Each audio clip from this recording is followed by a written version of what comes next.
At 5 or 6 a.m., depending on the seasons, Fajr Salah has arrived and is on its way to soon expiring. Within 100 minutes, an hour and a half. In that hour, a small blessed group of Muslims pull themselves out of bed, they wash up, head out to the masjid perhaps, remembering Allah Azza wa Jal, making tasbih, perhaps using the siwak from the prophetic example, until they arrive at these homes that Allah erected, the houses of Allah, fi buyutin adhina Allahu an turfa'a wa yudhkara fiha ismuh. Houses He permitted that they be erected for the mention of His name, and they say and they mean, Allah is bigger than everything in my life. Allahu Akbar. Whereas the massive majority of the ummah in that hour is asleep in their beds. And if there is in a home a mother or a father or both that pray, most likely the older children at the same time are still sleeping in their beds. Fajr time has now expired. The Fajr is over. And now it's time for school or work. All of a sudden, the house bursts with life, bursts with activity.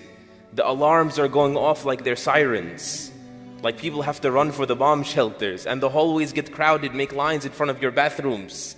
And even if you go to Muslim countries, even the streets will tell this story. A moment ago, an hour ago, they were silent graveyards. All of a sudden, they're buzzing.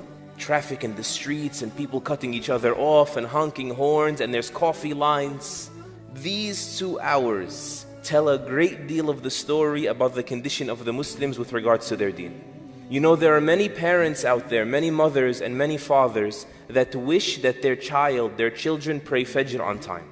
But that's it. It's just a wish. It stops there. If it doesn't happen, nothing changes.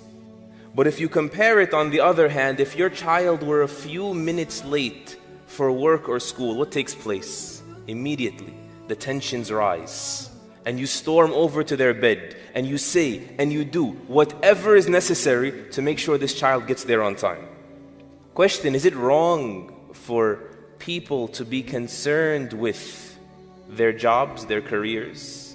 Is it wrong to be protective of your child's degree and his future? Absolutely not. In fact, it's undeniably Islamic that you consider it wrong to be a burden on society by choice, right? It is absolutely wrong for you to be a burden on the people. That is clear. But how can it ever be acceptable that our work, our career, our schooling that leads up to it, our educations, is greater in our lives than Salatul Fajr? I'm not talking about Salatul Jama'ah, praying in congregation.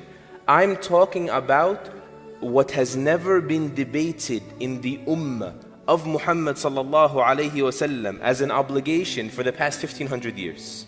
I'm talking about the super foundation of Islam. I'm talking about what every single scholar in this ummah, bar none.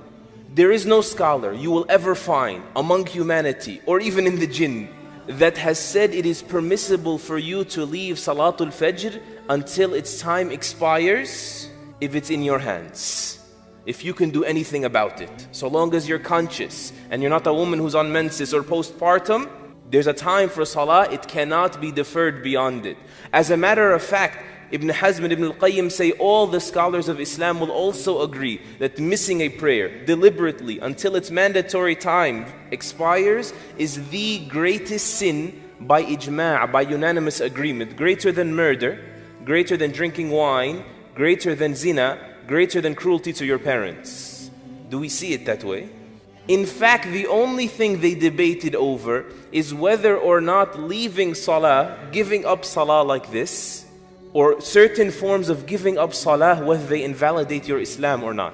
And so after knowing that, please just imagine the scene with me. Imagine what we do.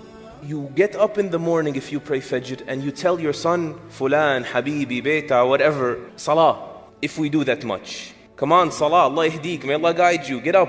And that's it. You walk on, cool, free of conscience, no guilt, and you go on with your own personal life. And then an hour later, when it's time for school or it's time for them to get to their job, you come in irate, you come in angry, and the atmosphere gets hostile, and you make sure they have to get there. You know, or as a result of this, I live a generation, and even those in the generation before me, we have people now everywhere that say openly, I have not prayed Fajr on time in 10 years. I pray Fajr before I go to work, whenever I get up. Have your children ask their friends anonymously, how many of you pray Fajr on time? You will find that none of them do. Or maybe one of them or two, perhaps that his parents are on top of their case. Or his blessed wife perhaps is relentless, telling him, if you don't get your act together, if you don't start making salah, this relationship can't continue, so he pulls himself out of bed. We have people that set the alarm for work. They set the alarm for school. They don't set up the alarm whatsoever for Salatul Fajr. What does that say about our commitment to this deen? How could this happen? Wallahi, this is betrayal of our children, betrayal of ourselves, betrayal. Wallahi, I can't find another word for it. When you, with that behavior, you tell them, put all your marbles in this is what's important. And so later on, when they try to adopt a new habit of salah, it's hard. Or they feel that this is what matters, this is success. And this that you keep pointing at with your behavior, with your protectiveness of, this could end at any moment. It could be impossible, worldly success. It could be taken in an instant. And yet they banked on it, something that can vanish in an instant. How? How could it be that our school, which is the roadway to our career, became more important, greater in our eyes than Amudul Islam? The Prophet ﷺ called it that, the central column of Islam, because it is that which your Islam collapses without. How could it be that my start time at work, which determines the impression I put on my boss, how my boss looks at me, is more important to me than the pillar of Islam that without it I could be disqualifying myself from Islam? How could it be that my sadness when my pay is docked at work, for not showing up, for not signing in, for not giving it the due time that is expected of me, not meeting expectations, how could my sadness for being at loss with my money, being docked in my pay, be greater than my sadness when I miss Fajr one day? This is a very painful comparison that we need to make, because it reveals to us that in reality, our dunya has become greater in our hearts than our deen.